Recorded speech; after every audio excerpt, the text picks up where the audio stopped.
Hey everyone, thank you so much for joining in for this VWO webinar. I hope you and your family are safe inside your respective homes, and I wish you all good health. My name is Vipul, and I'm the marketing manager at VWO. I'll be your moderator for today. For those who are hearing about VWO for the first time, VWO helps you identify leaks in your conversion funnel and provides tools to fix those leaks and keep your revenue growing. Now, copywriting is often an overlooked element of a website. Yes, of course, marketers or website owners spend a good amount of time in writing a copy for their product pages, but the same is not revisited or analyzed from the conversion point of view. Rishi Rawat is the founder of Frictionless Commerce. He has been helping businesses identify measurable and attributable conversion opportunities through copywriting and running tests on them. I'm excited to have him here with us today. Hi, Rishi. How are you doing? I'm doing very good. I'm very excited to be here today. Perfect. Would it be possible for you to switch on your webcam so that the audience can see you? Most certainly. Oops, did I lose something? There we go. Perfect. Perfect. It's great to have you here, Rishi. Great to be here.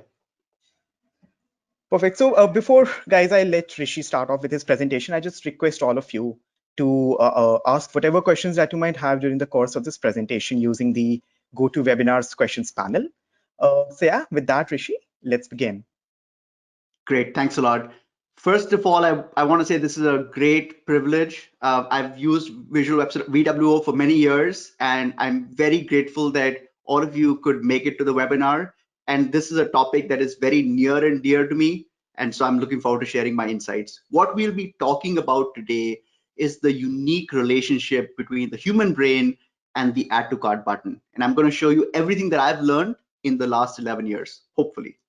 So let me start off with a backstory because I think this is really important. I've talked to a lot of A/B testers, a lot of CRO professionals, and copywriting as an A/B testing tool is not used as much. There's a lot of UI changes and things we focus on. So I want to give a little background. My journey also did not start with copywriting. In fact, I think I'm not a copywriter. I just stumbled on copywriting because when we were running A/B tests, we obviously tested everything. And what we discovered was ideas that were kind of based on a very specific point of view of copy or were very strong on the copy perspective had the best statistical outcomes. And that's how we kind of over the last 11 years really zeroed in on this. So that's my backstory. And I want to talk to you about my most valuable asset. It is a reprint of an 1897 Sears catalog.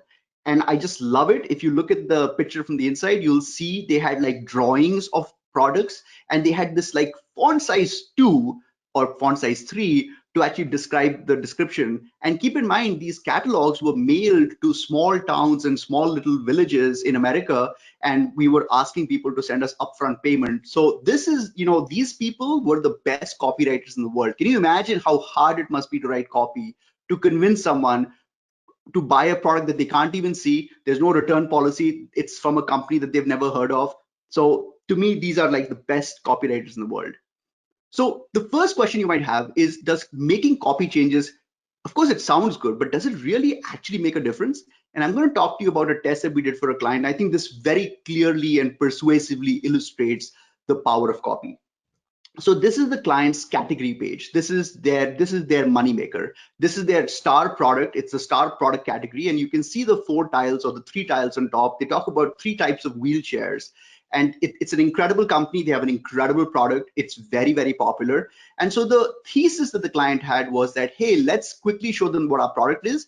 Let them click on one of those tiles, get to the product page, and make a purchase. Seems very logical. Let's remove all the friction, which is a great idea. But our view was that no, we want let's see what happens if we tell people our story first. Let's see what happens if we explain to them who we are, what we believe in, and what we stand for. So we did something that was very controversial, but the client was very adventurous and very open to new ideas, and so they allowed us to try this experiment. And what we did is we actually removed the products from that page. So this is a page that gets tons of traffic. It is their moneymaker, and you'll notice in our layout, you actually have to click the see products and details button on the bottom of my screen to even see the products when we've hidden the products by default.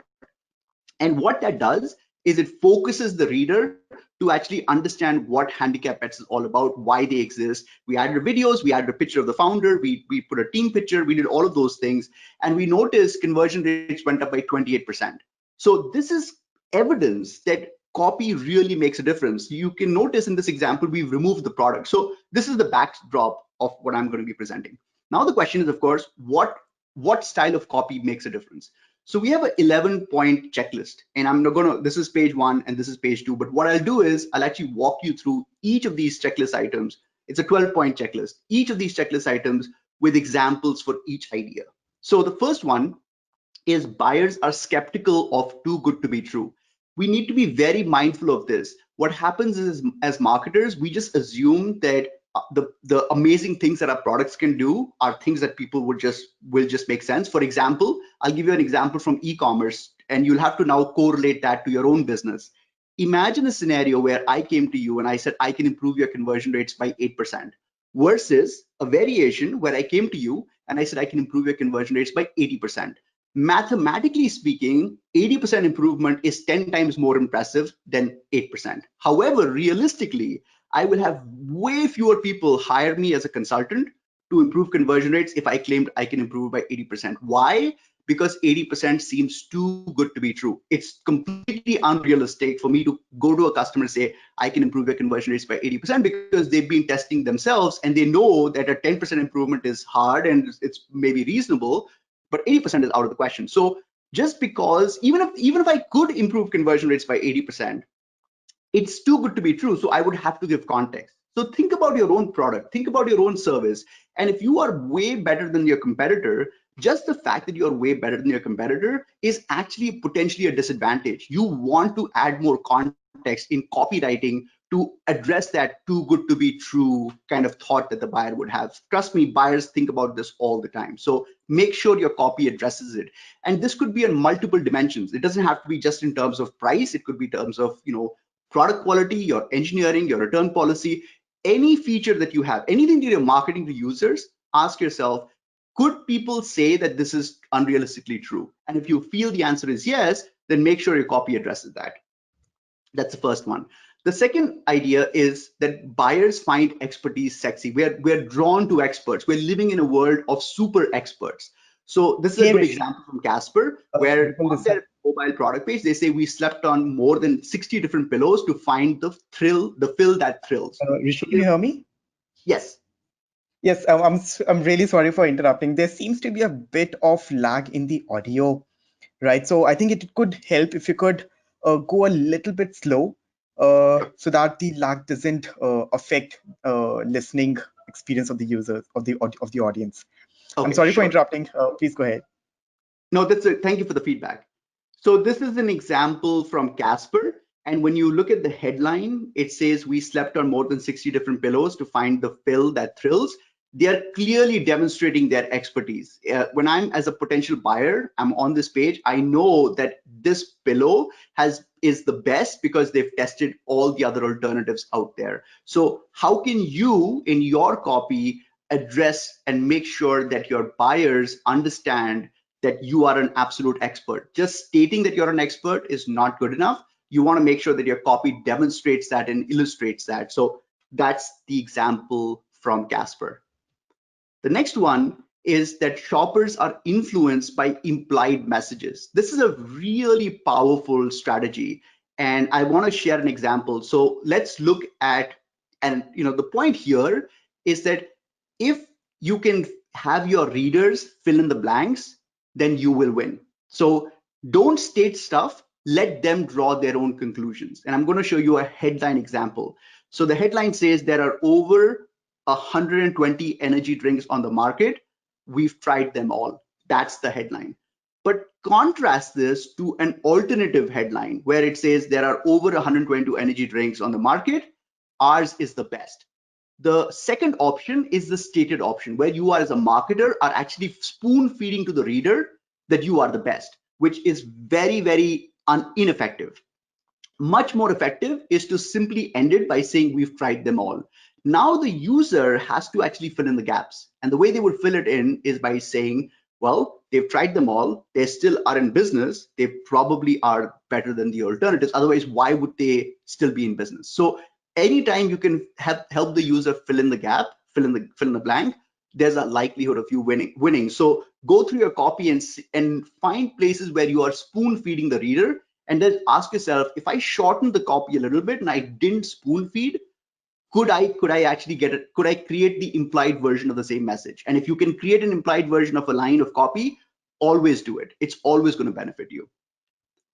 The next one is that we root for people who beat the odds. We are, as human beings, we are wired to support people that have overcome the odds. David versus Goliath kind of story. Play on this, because the thing to keep in mind is that every single business has to go through incredible odds to survive. Just the fact that you have a business, just the fact that you are working for a client that is, selling a lot of products online, it's a very, very hard thing to do. But I think what happens is that because we are so immersed in our own world, we have such a siloed view of the world, we just assume that what we do is kind of commonplace. It's not that special because we deal with it every day. But remember, you're trying to convert a first-time buyer, someone who has never bought from you before. They've come to your website and they don't know who you are and what your product does. For them, it really makes a difference. So extract from your story the things that make you incredibly unique, because I can guarantee you, even though right now you might feel like, well, there's nothing really special about us, if you really do some soul searching and you actually start writing some of those things down, you'll find there are at least 15 to 20 things about you, if not more, that are truly unique. And once you can extract that, you want to make sure your copy reflects that. I'm going to show you a pretty good example. So this website, Skip Lagged, on their homepage, what these guys do is that you put your destination in and they'll find, hotels and flights that are much cheaper than what you would find on other websites. But to drive home this point, they've added something on their homepage. I'm going to zoom in a little bit. If you look at the subheadline, it says, "Our flights are so cheap, United sued us, but we won."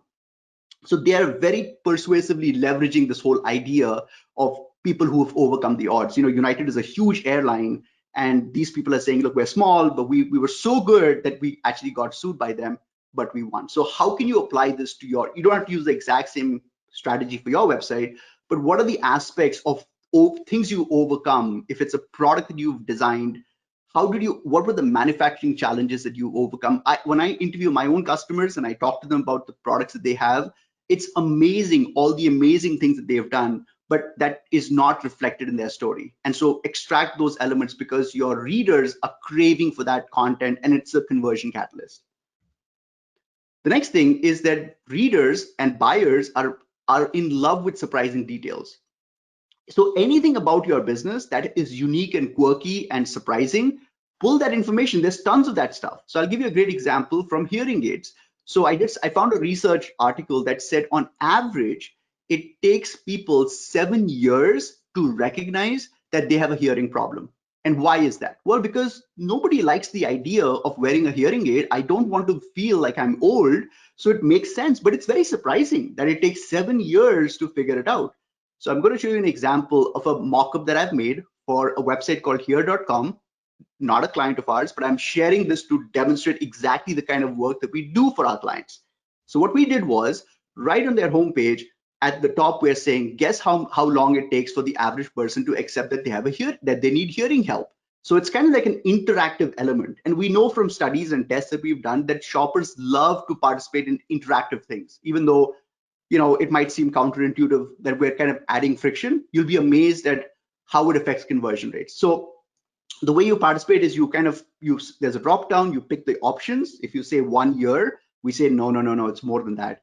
But if you say 7 years, we say yes, you're right, you've nailed it. It takes the average person 7 years. Now, the reason why this works so well is because it's a very surprising detail that most visitors to the website had not even thought about. But what it's doing at a subconscious level is, if I'm the kind of person who's on this website, obviously I have myself been avoiding to get a hearing aid. It's actually a reminder that, do you really want to wait 7 years to acknowledge that you have a hearing problem and miss out on 7 years of your life? So it's very persuasive from that perspective. So think about your business. think about what are surprising details about your business that you didn't know about. And one thing you can do is you can actually have conversations, email conversations with your customers, people that have bought and used your product, and interview them to understand what they loved about your product. I guarantee you they're going to say things that you simply had not considered. Very surprising things that, like, wait a minute, this is what people love about our product. So interview your customers, talk to yourself, talk within your team, and you'll find some very interesting details. Then inject those details in your product page, in your communication, anything that's quirky and interesting. You'll be amazed at the kind of results you can get. The next one is that we are visual animals. Our visual processing in the brain has so much more real estate than anything else. We're very, very visual. So don't give boring copy and talk about some very, a wall of text. Can we convert some of those into visual elements? I'm going to show you an example, and I wanted to really limit myself to copywriting. So I want to show you an example of a card that I found in a hotel. All these hotels are trying to get us to recycle and not wash our towels as much.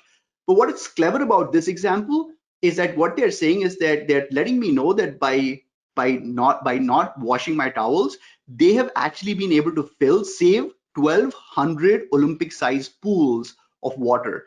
And what's amazing about this is the moment I read this, I had a visual of 1,200 Olympic pools, and it's a very powerful visual. So you can use copy to activate a visual. We know from research that visuals are way more effective. So think about ways in which you can visualize your sales pitch, and you'll find that it has an amazing effect on conversion rates. The next one I want to talk about is that buyers need motivation to break habit. This is a really interesting idea. We spend so much time obsessing about our competitors, which is so stupid. There's always going to be new competitors. There's always going to be more competitors that you can actually even handle. But what you need to focus on are two things that are much, much bigger, hurting your business way more than that. The first one is buyers who pretend this isn't a problem, right? So no matter what you're selling, there's a whole bunch of people that are on your website who have convinced themselves that this is, like, for example, with the hearing aid, tons of visitors to the website say, I don't need a hearing aid. This is not a problem. So if that's what they're thinking, if your competitor is not this other company that's also selling hearing aids, your competitor is this person who's on your website who has convinced himself or herself that hearing is not a problem. Having a hearing issue is not a problem. The second one is workarounds. People are very creative. They will always find alternate ways of getting the same thing done. So if you have a product that solves a problem, someone's going to figure out another workaround way of doing it. It's not perfect, but it's available to them. So how do we overcome those barriers? And I'm going to show you an example for each. So let's look at the pretend this isn't a problem strategy, which I said everyone uses. So I'm going to look at an example of a company that sells long-term food storage. Now, you may not be aware of this category, but it's a very interesting category. Apparently, there are thousands and hundreds of thousands of people that want to have food supply, which they typically will store in their basement or somewhere in their house, which is for uncertain events in the future. We are all, we all have uncertainty about the future. And so there are these long-term food storage companies that sell freeze-dried food that you can buy, which has a 25-year shelf life.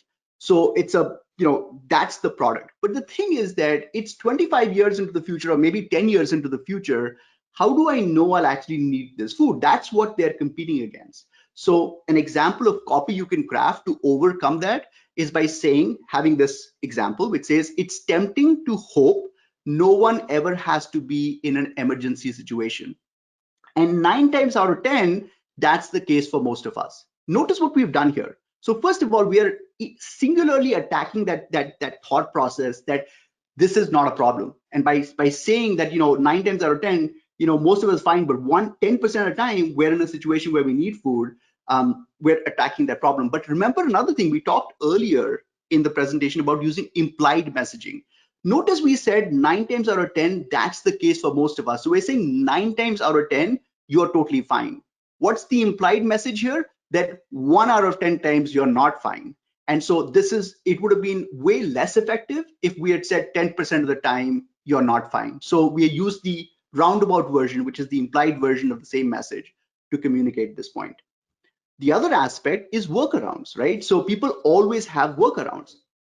Let's look at a scenario where you are trying to sell an adult hybrid exercise bike, right? Your competition are not other companies that are also selling adult hybrid exercise bikes. Your competition are people that are using workarounds, because people have figured out other ways of being healthy. They might run on a treadmill, they might run outside, they might do other forms of exercises. But if they're using a treadmill or if they're running outside, one of the downsides is they might be hurting their joints. We know from research that running on the road or running on a treadmill puts a lot of pressure on joints, whereas bikes ease that pressure. But every bike product page that I've been to, and I've seen at least 20 of them because I've been looking for a bike myself, never talks about that. They talk about how great their product is, but they don't actually talk about addressing the workaround that I'm using, which is running on the treadmill. So my idea is that instead of talking about other bikes or how amazing your bike is, why not talk about the fact that your joints, it puts a lot less pressure on your joints if you ride a bike? That's a much more persuasive message, because I'm trying to compete against you running on a treadmill. Okay, the next one is that shoppers love personalized experiences. Any opportunity you get to personalize an experience in any way, shape, or form, it's going to have a conversion effect, even if that personalization doesn't really make a difference. Just the fact that the user can personalize it has a magical effect on conversion rates. Here, I'm going to give you an example, an actual A/B test we did for a client. So the client sells an air purifier. It's a very complicated product and it's fairly expensive. So it's a fairly long buying cycle. And what we noticed was that on the product page, we had to communicate all of these, like, lots of jargon, lots of details about purification, about, about allergens in the air and how it works and all of that. You can't do that in one paragraph. And so we did a debate and we said, okay, well, let's see what's the average amount of length of content people are willing to read. But we said, that's a stupid idea. Why are we going on averages? Keep in mind one thing, which is averages lie, right? The average, what is the average of a man and a woman? It doesn't make any sense. So forget about averages. So we basically said, listen, there are two kinds of people that are on this page. There are people that are very methodical and they want to read lots and lots of technical jargon. But then there are people that are not methodical, humanistic, and they want to quickly read what this purifier can do for me, and they just want to buy it. They just want the summarize, the elevator pitch of it. And so what we did was we said, hey, let's just give them those two options. So when you go to the product page, now it has just two buttons. How much time do you have? I have 2 minutes, which means I need to show them the shortened version of our sales pitch. And I have time, which is the much more detailed version of our sales pitch. And this test improved sales of this product by 30%. So that's a monumental improvement. And it happened because we made the experience personalized for the buyer. So it really, really makes a difference. Look at your product pages, look at your homepage and say, how can I personalize this? I have different audiences. How can I personalize it for them? And you'll have lots of interesting ideas. The other one is that as buyers, we love the idea of discovery. We love to know that we've stumbled on something that's rare. And I think as marketers, we don't do enough talking about this. So I want to show you a couple of examples.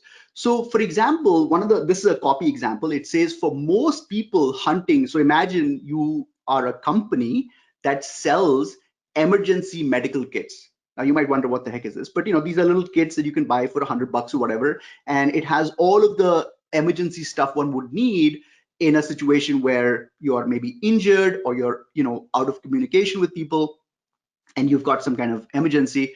So the copy reads, most people hunting for the perfect emergency medical kit give up in frustration. They never make it to this page. So this is the copy that we're going to use on the product page.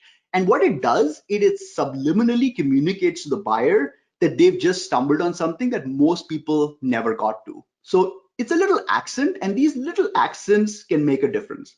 I'll show you another example. Imagine you are a company that sells raw pet food. It's a very big category and it's very popular these days. So the copy could read, over 63 million households own a dog in the US. Only 1% of those households buy raw pet food for their best friend. So again, 99% of people don't do it. So this is the implied version of that statement. And the fact that it's so scarce, it makes me feel like I've stumbled on a solution that most people didn't have access to, which makes me feel good about myself. And we buy online because we want to feel good about ourselves. The final one is that we buy from people that we like. So how can we inject personality in our copy? So this is an example. It's a company, it's a product called One Fast Cat. It's a cat wheel, amazing category. And basically your cat goes inside it and it starts running and the wheel goes round and round. It's an exercise wheel for your cat. And so in order to inject personality, because like I said, the thing about e-commerce is that we are social distant, right, from the buyer and the seller. The thing about a retail store is you actually have a relationship with the person who's trying to sell you the product in the retail store. With e-commerce, there's so much gap that's created. It becomes very transactional. In fact, one of the reasons why retailers are so focused on bombarding us with emails and kind of giving us discounts is because we've converted that relationship into pure transactional. And if you can inject likability into that process, then there's a higher likelihood that there's going to be a recall, and there's a much higher likelihood that people are actually going to buy from you. So how do they inject likability? How do they get people to like them? So they wanted to talk about build muscle tone, and they kind of put a little graphic that shows a cat with muscle tone. Now, this is a comical way of driving likability. You can do it in many, many different ways. You can skin the cat in many different ways. So ask yourself, how can I show my authentic personality? Remember, these people don't have the opportunity to sit in your office and see how much your customer service people care about taking care of customers, or your shipping team, how much they care about making sure packaging happens appropriately. How do I communicate that? Copy is the way to communicate that. And so make sure that you're injecting this in all aspects of your copy. All of these strategies that I've talked about, don't look at them as being like a checklist that you literally, oh, I've done this, I've done this, I've done this. Think of them as being, they need to permeate through all of our copy, whether it's at the ad copy level, whether it's on the landing page level, the site experience level, or even email conversations. Make sure that these aspects are reflected, and you'll notice on an aggregate that it's having a very good effect on conversion rates. And of course, if you have enough traffic, you can even run it as an A/B test. Um, and then the final thing I should share is that buyers are curious. We are naturally wired to be curious. So how can we leverage that curiosity? And there are many ways to do it. Curiosity typically is used on the advertising level, because you can kind of apply that technique to get people to notice your ad and want to interact with your ad, which brings them to the landing page. So it's used there, but it can also be used in other instances. I'll show you an example. It's a pretty clever one. So look at this pop-up. It's like a normal pop-up. It says get 10% off your next great idea. Give us your email address. Shoppers know about this standard procedure, but look at how they've actually done it. What they did was they said, give us your email address, but below that, they've added, when is your birthday? It's very interesting strategy, because now you know what's happening is that I'm looking at this and I'm saying to myself, they're asking for my birthday.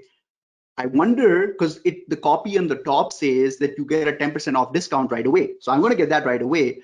But they also now know my birthday. So maybe I'm going to get something on my birthday as well. That's really compelling. And it's, we're so curious. We don't know what that means. They didn't explain what that means. And so I'm now 50 times more likely to give up my email address, because I just want to figure out what the heck is going to happen on my birthday.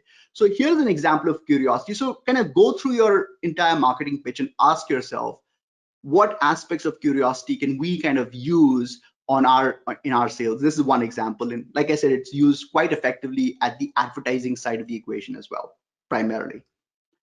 So that is the end. I think I've gone really fast. So hopefully that'll open us up for some questions. But this is essentially the range of the 12 tactics that we use. If you think this is interesting, and I have lots more examples for each of them, if you want to explore any one of them, I would suggest that you can sign up for my weekly newsletter. Every Monday morning, I will share one simple idea with a screenshot, with a mock-up, with an explanation, something you can digest very quickly and then apply to your business once a week. So if you're interested in that, you can take out your smartphone and take a picture of this, and then it'll take you to my blog sign up page, and you can sign up for my newsletter. And that's it. It's been really interesting to share what I've learned in the last 11 years with you. And I will now hand it over to Vipul so we can maybe answer some of your questions, and I can go back to some slides if anyone has any questions. Thank you very much. Sure, thanks a lot, Rishi. That was really an insightful presentation. Uh, I was like very closely listening to all those points, and even though you had shared the slides with me yesterday itself, but the real value out of those slides, I got it today by listening to you. It was really a pleasure listening to you and the example that you had to share. So before I actually move on and start asking the questions from the audience, uh, can I ask you a question about you know you are a very passionate copywriter, right? So you have been in this space for many years, of course, more than 11 years, I would say, right? So do you see yourself like observing and analyzing just any copy you see anywhere? Because as a marketer, I just tend to, whenever I see any advertisement when I'm going on a picnic with my family, or to just anywhere, or just any TVC playing on anywhere, I just look at it and sort of tear it apart into pieces and be like, hey, this is not right, that's correct, that's brilliant. So do you also see yourself doing that quite often? I do a lot of very strange things, which most marketers would not do. I spend a lot of time watching infomercials, and Right, this is like late night TV commercials that last for like 30 minutes. People think that's kind of not very sexy advertising, but I think infomercial writers are very good copywriters. So I want to learn right, from them. I actually also go to retail stores. I spend a lot of time in physical retail stores looking at product packages. And I always find so many gaps in how they're telling their story. So there's opportunity everywhere. I also watch QVC, which is a right. TV shopping channel in the US, and HSN, and I find lots of interesting ideas there as well. So you're exactly right. Once you open Pandora's box, it's impossible not to see these tactics being used everywhere around us. Right. So do you end up buying any items when you go into a shop, or do you just take note of whatever copy you just read and come back?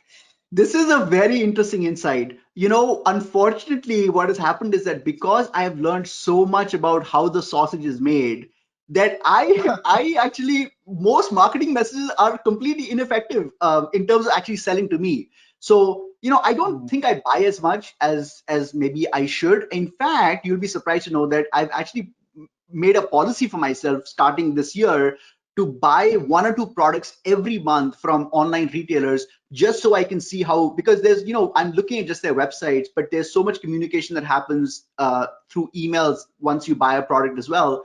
So I want to kind of force myself to do more of that stuff, because it's a really important thing. But you're right. I mean, unfortunately, because I know, so it's like it's like the same reason that a heart surgeon doesn't smoke a cigarette is because they know, Hmm. how cigarettes are made. So I kind of feel to some extent I have a little bit of that, but of course I love marketing so much, and I'm an average consumer, and so that allows me to kind of experience it from the perspective of a buyer. I try not to jade myself. I never have an opinion. I try not to have an opinion, because I know that there's always new ways of marketing being invented, so I'm very curious about it. But hopefully that answers your question. Right, right. So totally relatable there. I see there are a lot of questions in the questions panel, and I'm going to have a hard time picking up all of them. Uh, so I'll pick them up one by one. So the first question is from Jesse Bruce. Uh, so they're referring to one of your slides wherein you presented the example on the air purifier company. Yeah, So yeah. they're asking for the air purifier company, do you have any details on which button was clicked more? So that's a great question. So, in our first test that we did, we only focused on unit sales of this product. So we don't have tracking for individual button clicks, but we've actually subsequently designed another test where we are tracking for interaction with the buttons as well. And we'll have that data, and I'll be happy to share it once we have data on that. But I don't have it for this test. Okay, perfect. Second question is also related to one of your slides wherein you talked about the rarity point, right? So they're asking how do you, okay, sorry, the question is from Chris O'Brien. So Chris is asking, how do you think about the rarity versus the example of the saving water? So communicating rarity works, and communicating that everyone is doing it both work. Repeat that question one more Okay. time, please, Vipul. So he's trying to ask, how do you think about the rarity versus the example of saving the water? Um, So I can see that here is mentioned here that you have highlighted the 1200 Olympic sized pools part in order to to make the measurement more relatable and understandable, yeah, right? visual. Yeah. Right. So I'm not sure what the exact question could be. So Chris, maybe it'll help if you can just rewrite the question a bit. So try reframing the question, and we'll definitely try to take it up. Yeah, So and I I'll can always mostly respond to it through email as well after the webinar for sure. Sure, guys. So yeah, forgot to mention it that since we have a lot of questions, I'll be passing on your questions to Rishi along with your email addresses, and of course, if time suits him, he can definitely reach out to you individually with the answers to your respective questions. So please don't worry about that. The next question is from Nancy. Nancy Harhat. She's asking, do you find one of these uh, as your go-to most effective approach? Like out of the 12 triggers that you have listed, is there any go-to approach that you find yourself going to every time? That's a really good point. Yeah, I think it's a really good point. I'm trying to think now. I would, actually, oddly enough, I would say visual animals, using the visual element is very much underused. And so I like to use it a lot. I also think that, this implied message idea, which I think I had a little earlier, that's very powerful as well. As marketers, we tend to spoon feed a lot. We want to tell people, hey, we're number one, we're the best, we have the best shipping prices, we have the best product. If you don't spoon feed and it's almost like being a stand-up comedian. And if you just stop right before that point where the user then, our brains are so incredible, we are constantly filling gaps. So whenever there is silence, our brain is filling the gap. So if you can just leave a gap for the brain to fill in that gap, they will fill it in the way that you've designed that previous statement. And that is so powerful. So implied messaging, I think, is also significantly underused by marketers. Great. I hope you got the answer, Chris. Mm, okay. So here's an interesting one. Kuda Shamu is asking, do you have any advice on telling a story when we have constraint on the amount of characters on the page or the banner? It's a very good question. So, what I would say is this is something that we work on all the time. So going back to that example that we had, and hopefully I can get to it, the example, yeah, this example right here, we, instead of you kind of breaking your head trying to say, okay, I have a character limit, why not let the buyer tell you what kind of stories they like and what length of story they like? So figure out some clever way, like we did over here, saying, do you have 2 minutes and do you have time? Someone who says, I have time, they are telling us, they're raising their hand up and saying, I have time. This is an important problem for my family. I want to buy the right air purifier. I'm going to stay on this page and learn everything I have to learn. So instead of, it's a great question, by the way, but don't worry too much about the length of the copy and the limitations around the length of the copy. Maybe you can kind of inject a mechanism to ask the user, do you want all the details or just the most important stuff? And then if someone says, I want all the details, if someone is telling you as a buyer that I have 20 minutes for you to make your sales pitch, that's a dream come true for a salesperson. So why not just like make them a 20-minute sales pitch? And if someone says, I only have 5 minutes, then tell them the 5-minute sales pitch. Don't have one sales pitch and say, okay, I'm going to force feed this to every buyer, because every buyer is different. Perfect. Thanks, Rishi. I just found this question to be really intriguing, so I'll just ask it. It's from 10x Writer. They haven't mentioned their real name, but they're asking, do you think copy should be created before design or design before creating a copy? In reality, for me, because of the way we work with customers, we already have a container, already a existing structure. But I'm absolutely crystal clear about this, that copy should come first, second and third. Design comes once the copy has been crafted. Right. So, my personal question there. So, let's say you've written, you just have, seen the layout, right? And you've written a copy that will fit in that particular layout. But the final design requires you to modify the number of words that you've used in the copy.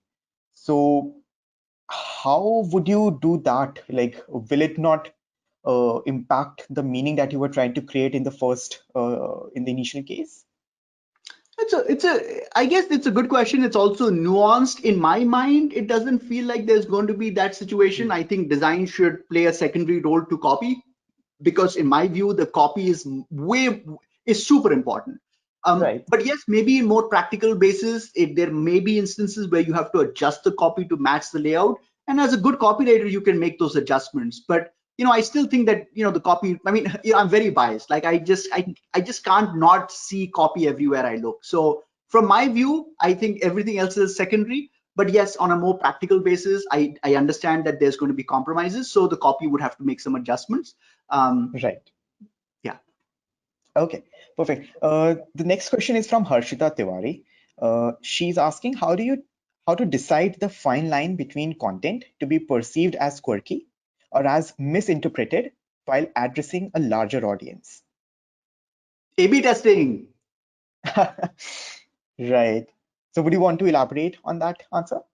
Yeah, I mean, I think when I talk about like letting your personality shine, you have to just be your authentic self. So if your authentic self is extremely quirky, or is, you like to write in a certain style, or the brand, it has a certain voice, reflect that voice. Don't All I'm trying to say is that I find when I work with clients that they're so conservative, even though in private, when we talk to them about ideas, it's amazing how creative and quirky and fun loving they are. But what if for whatever reason, once that personality is trying to be, we're trying to communicate that personality to our buyers, we want to have a toned down version of it.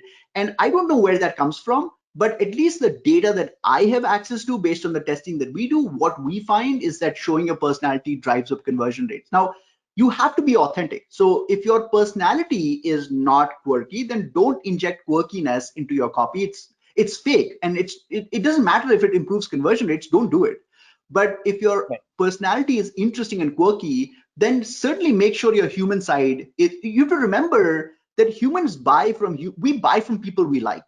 We are very irrational actors. We assume that, oh, if you have the best price, people will buy from you no matter what. I would argue that's not true. We are completely irrational actors. We are completely driven by emotion, and our emotions are based on likability. And so if we connect with someone, then we are much more likely to buy from them, irrespective of their price point.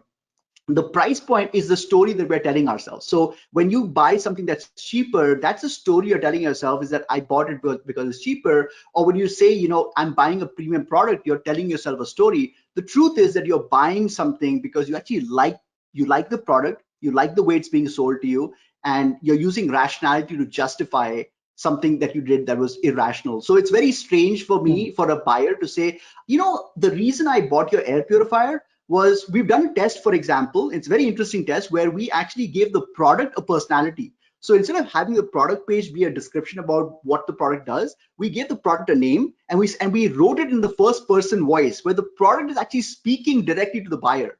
Very interesting way of testing, a very interesting way of writing copy. But the thing is that for the buyer, if I interview them and later on I say, why did you buy this air purifier? They're not going to tell me that I bought it because I noticed that your product page had copy written from the perspective of the air purifier speaking to me directly and I loved it. They won't say that. They will say, I bought your product because it's the best air purifier, you have the best price point, it fits in with my home needs.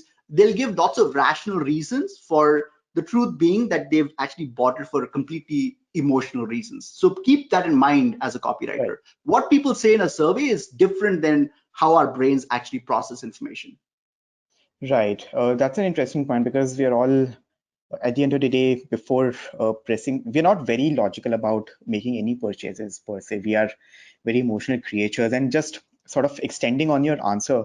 Uh, uh, so since it's a very legit question about being very adventurous about your copy, but also not taking the risk so that it comes gets misconstrued and creates a bad impression of the brand.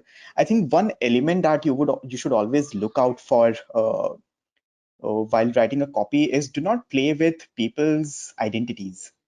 because identities are very fragile possessions of humans, and if you try to present them or try to include them in your copy in a very adventurous manner, it I don't have the number though, but it is sure to backfire, and Yes. it's going to impact the brand on a very negative front.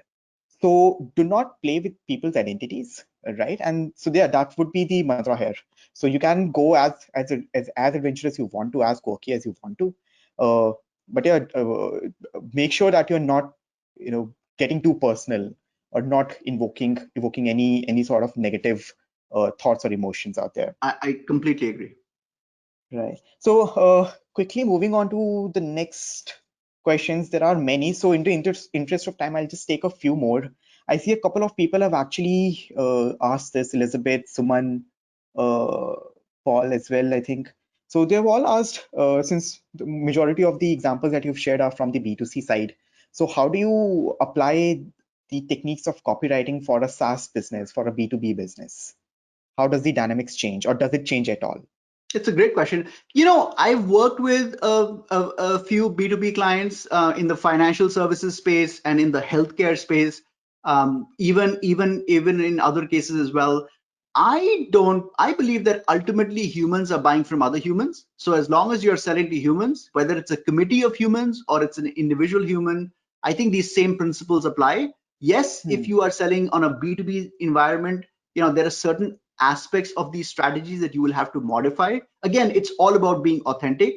But for example, the fact that people are curious at an individual, whether I'm buying buying a cell phone, I'm curious. But even if I'm buying something that is as on in a B2B environment where it's me and the CFO and the sales head, all these people are combined, we're buying a new software package, I'm still curious, I'm still the same human being in a different context. So I don't think it's worth thinking too much about, oh, we need to have a different playbook for B2B. I would say start off with these 12 checklist items and then essentially, put it in the context of your business and test it out to see what's working and what's not working. In a Right. B2B environment, your sample size is going to be pretty small, so it's hard to run an A/B test. But you can certainly measure it by using some other proxies to figure it out. And if you notice something that doesn't work in a B2B environment, share it with me as well. I would love to update my model as well based on what you guys are seeing. Right. That does make sense. Uh, okay, I'll just pick one more question, Rishi. I'm going to send you a really big list of questions Sure. after this webinar, so be prepared for that. The next question is from Diksha Shukla. So she also has an interesting question about, when you are working for a client, and the client has all the other constraints in place as well, right? So they want you to focus on SEO as well, right? So they have a list of keywords that they would want you to include in the copy, right? So what do you do in those cases?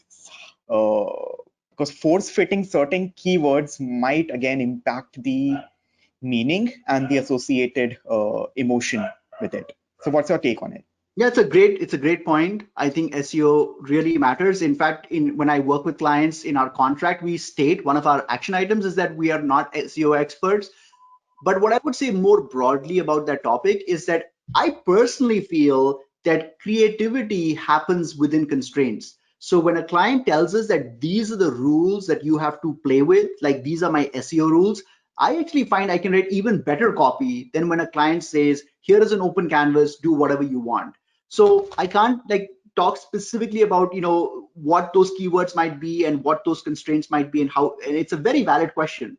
But I think there's an opportunity for us to actually be very creative even within that environment. So I know it's like seems like a non-answer. I don't have Hmm. I can't comment on the SEO part. What I can say is that try it out. I mean, try these techniques and see if it's causing constraints, and if it is, let me know, and I'd be very curious to learn about that as well. But I think you should be fine. Sure, and of course, guys, if you have any more questions, or any help that you would require from Rishi, feel free to reach out to him on subscribe to his newsletter. Of course, he has provided the QR code on the slides as well. If Rishi, if you could just move to the last slide so that people can again have a look at it and maybe scan it Yes, to yes, subscribe to absolutely. the newsletter. And I'm also, also very, very active on LinkedIn. So if someone is right, spends time on LinkedIn, you can just search for my name, Rishi Rawat, on LinkedIn, and you can connect with me. I'm sure I'd love to connect with you. And of course, my newsletter is a great resource if you are looking to get inspiration once a week on things that you can apply for your practice. right. So there are a couple of people in the questions panel who have appreciated all that you post on LinkedIn, all your posts and all the insights that you post there. I just because there are a lot of questions, so I'll not be able to filter them out. But the recent comment that I have from Tommy Beal, he is appreciating your efforts, and he's saying that this was great stuff, Rishi. Your knowledge is rich, and you make copywriting fun. The Thank same, you so much, Tommy. this totally resonates with me as well. So it was a uh, great time listening to you and taking notes from your presentation. I hope this was really insightful for the audience as well. So yeah, I think thanks again for preparing this presentation for everyone, and we would love to have you again in the future for on a different aspect, of course. Yes, absolutely. This has been a really, I mean, this is my life's work. This is my life's, this is the thing that I was born to do. I'm very grateful that everyone's taken time and all these people have taken time to be here today and listen to what we Sure. have to say. I'm very grateful. I'm so happy. Thank you very much. Perfect. So, yeah, guys, it's now time to close the webinar. Please fill in the survey that will turn up once the webinar is closed. Your webinar will help us in delivering the best knowledge to you that you desire for. And also do check out our webinars upcoming than the past ones. Visit vw.com/webinars, or do visit a Masters of Conversion webinar series by going to vw.com/webcast. And you can have all the information, you can see all the information regarding all our past and upcoming webinars that we're going to do. So yeah, with that, thanks Rishi, and thanks everyone for joining us today. Have a great day, everyone. See you guys.